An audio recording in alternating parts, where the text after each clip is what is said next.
If you are a single parent or have been in a single parent role, this video is for you.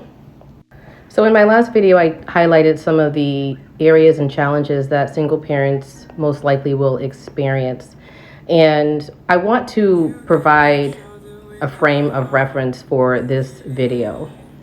And let me be clear, these videos, these series where I'm going to be talking about single parenting and mental health is not meant to discourage you. It is meant to empower you. Typically, people that find themselves in a single parent role are not prepared for parenting. They're not prepared for motherhood, or they're not prepared for fatherhood. That is typically the situation. And we also know that people that go through the process of getting married, doing things the right way, right, can also find themselves in a single parent role. So there's no difference in terms of how someone ends up in that role. We're not here to talk about how, we're just here to talk about the role.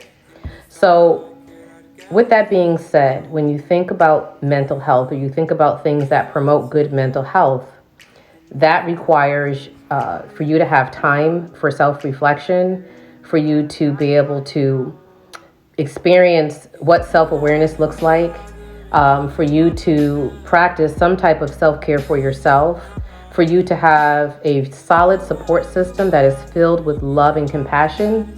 And typically that's not the case. And so if you think about some of the challenges that come up for a single parent, of course that their mental health is going to be compromised. Of course, they're probably going to experience poor mental health. And of course, their children are probably going to also have the same experience, because you've got one adult who is working to make sure that they are able to generate an income, right?